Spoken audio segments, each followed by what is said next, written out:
les Européens n'ont rien dit pour toutes sortes de populations, et quand tout à coup on reçoit des populations qui sont blanches de peau, des populations qui leur ressemblent, alors on a tendance à accepter les gens qui nous ressemblent. C'est un phénomène normal, c'est un phénomène aussi en Israël.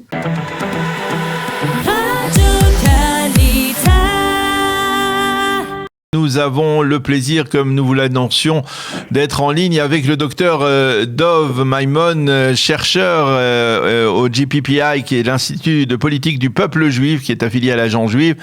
Nous allons parler d'une certaine manière de l'impact de ce conflit entre l'Ukraine et la Russie sur l'ensemble du peuple juif, et on va dire de manière plus spécifique de ce dossier qui suscite beaucoup d'intérêt dans la presse et les médias israéliens autour du statut des réfugiés, des Olim de l'Ukraine et des réfugiés non juifs. Est-ce que l'État d'Israël aujourd'hui, l'État d'Israël né des cendres de la Shoah, des rescapés construits par les rescapés de la Shoah, eh bien, peut se permettre de faire une sorte de distinction entre les juifs ukrainiens et les non juifs ukrainiens, les réfugiés, quels qu'ils soient, qui sont dans la détresse, on le sait, on le voit. Alors, c'est la première question que je vous pose, docteur Dov Maimon. Est-ce qu'il peut y avoir une distinction, ou alors on doit accueillir chaque réfugié, quel qu'il soit juif ou non? Alors bonjour Daniel, bonjour chers auditeurs. Écoutez, on va d'abord commencer par faire un tout petit peu de clair, rappeler simplement, comme vous l'avez déjà fait, encore plus en profondeur, les différents arguments des uns et des autres. D'une part, des slogans partout publiés en Israël qui disent « un juif ne peut pas rejeter un réfugié ». Donc c'est une voix qui a en chacun de nous en Israël ici très forte. D'un autre côté, chacun sait qu'Israël est un petit pays, on ne peut pas recevoir toute la misère du monde. On a compris que d'une certaine côté, on ne peut pas non plus recevoir des gens qui sont vraiment aucun rapport ni ethnique ni culturel avec le peuple juif. Ce serait créer en nous une population étrangère si on devait recevoir des grandes quantités de ces personnes.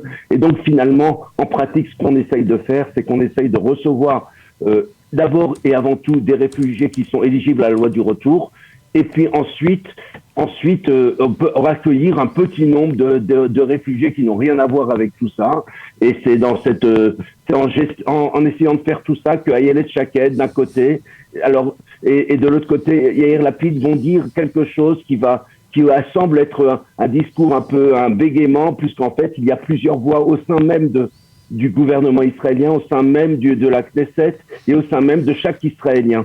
Chaque Israélien est d'accord avec les deux voix qui sont là. Il faut absolument, on peut pas laisser des enfants et des personnes se faire massacrer. Il faut absolument les aider. D'un autre côté, on doit aussi conserver l'Israël est un tout petit pays. On peut pas non plus faire venir une grande quantité de personnes qui n'ont aucun lien historique avec le peuple juif. Il faut savoir. Alors, Dov, je voudrais, Daniel, je rajouter encore un petit point. Parmi les gens qui viennent en Israël et qui sont éligibles à la loi du retour, il faut simplement savoir que 80% ne sont pas juifs d'après la halakha. C'est des gens simplement qui ont un lien par un grand-père peut-être de sa femme, un grand-père de sa grand-mère, mais enfin c'est quelque chose d'assez lointain, et pourtant c'est important.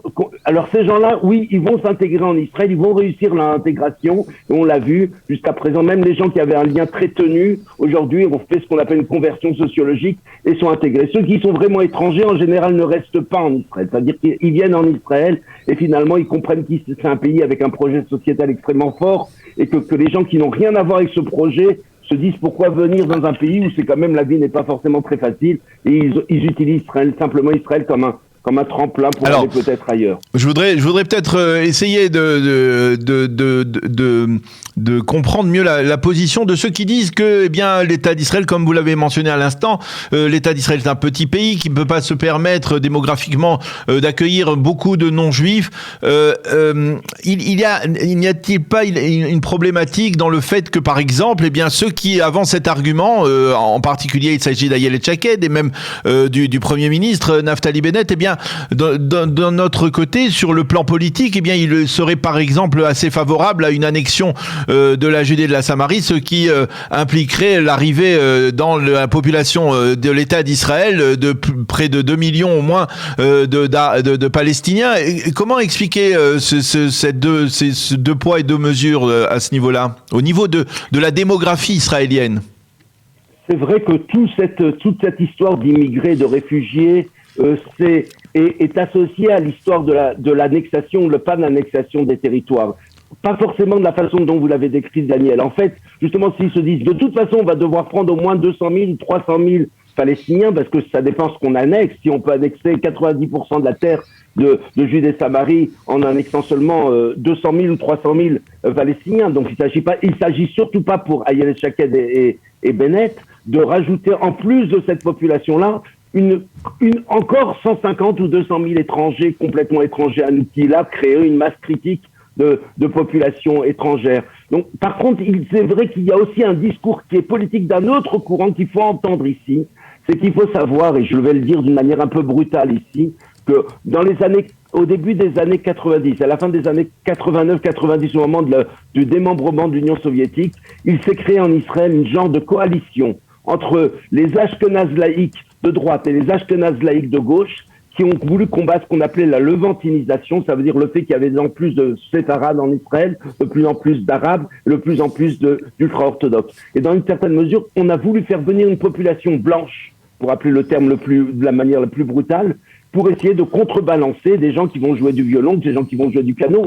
On voudrait plutôt qu'on ressemble à Vienne ici plutôt qu'à une ville d'Afrique ou du Moyen-Orient. Donc il fallait faire venir cette population. Et c'est vrai que j'entends autour de moi nombreuses personnes, ça ne se dit jamais de cette manière-là, mais on préférerait presque faire venir des Ukrainiens et que faire venir peut-être d'autres populations. Par exemple, on aurait dû faire venir même les Syriens, qui sont juste nos voisins, avec lesquels on avait, d'après l'ONU, un devoir d'accueillir ces réfugiés-là. Donc il y a aussi un discours qui est d'un autre ordre et qui en fait fait écho à un discours qu'on entend en Europe. En fait, les Européens n'ont rien dit pour toutes sortes de populations, et quand tout à coup on reçoit des populations qui sont blanches de peau, des populations qui leur ressemblent, alors on a tendance à accepter les gens qui nous ressemblent. C'est un phénomène normal, c'est un phénomène aussi en Israël. Donc on a quand même tendance à dire oui, on veut pas. Mais justement, Dov, justement, vous Arabes palestiniens que prendre des Ukrainiens quelque part pour certaines personnes en Israël, et c'est peut-être pas complètement faux. Alors justement, vous le disiez vous-même, d'une manière ou d'une autre, l'expérience de ces 30 dernières années a prouvé que les Ukrainiens non-juifs, comme les Russes non-juifs, eh bien, ne restaient pas en général en Israël. Ils ne se servaient d'Israël que d'une escale vers d'autres pays.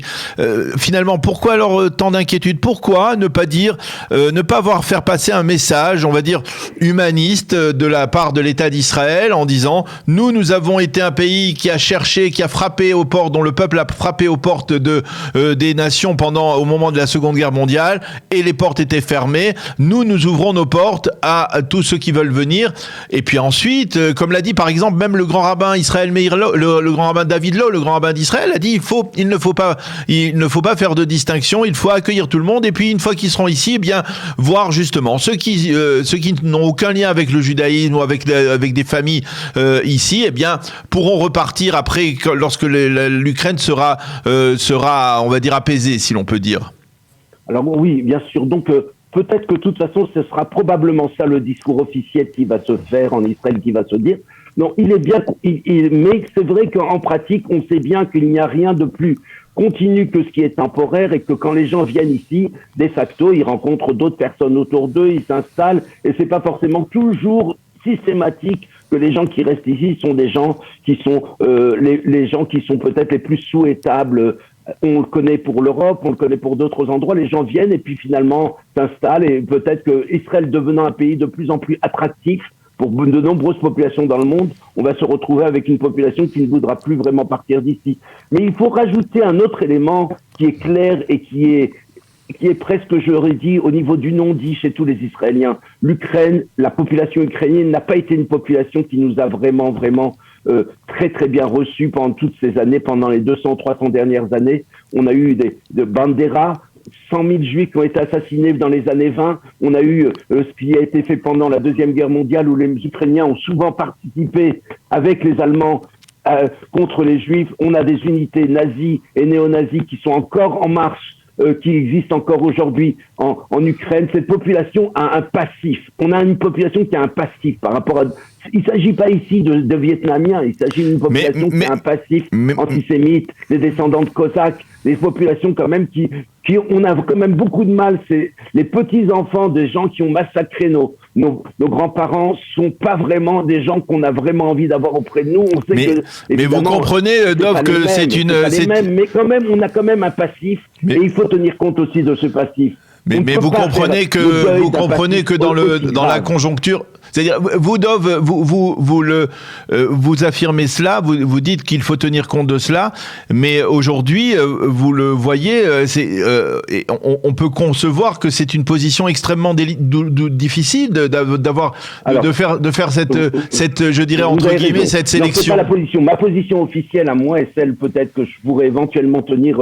Si on me consulte sur ce sujet-là, c'est de dire, écoutez, pour moi, l'acte le plus humanitaire qu'on peut faire, c'est d'accueillir 150 000 personnes éligibles à la loi du retour d'Ukraine. Ça sera déjà notre contribution au projet humanitaire universel de toute l'humanité. Il faut rajouter encore qu'on va devoir recevoir bientôt, probablement encore une centaine de milliers de juifs du ex-URSS, de Russie, parce que Poutine est en train de fermer les frontières et il est très très possible que tout à coup les Juifs vont comprendre que c'est plus du tout leur place. Ça devient ici un pays, la Russie devient un pays où on n'a plus le droit de s'exprimer, on a un pays où on va retrouver des choses qui seront pas du tout souhaitables, et donc on va avoir encore, on commence à le voir déjà, une vague peut-être de 100 000 personnes de Russie. Donc vague de 100 000 personnes de Russie plus 150 000 personnes d'Ukraine, je pense que c'est déjà une très bonne contribution de l'État d'Israël, ce petit pays par rapport à l'humanité. Quand il y a eu la crise en Éthiopie et que les Israéliens sont venus prendre les Juifs d'Éthiopie, ce qu'on appelle les falachas, etc.,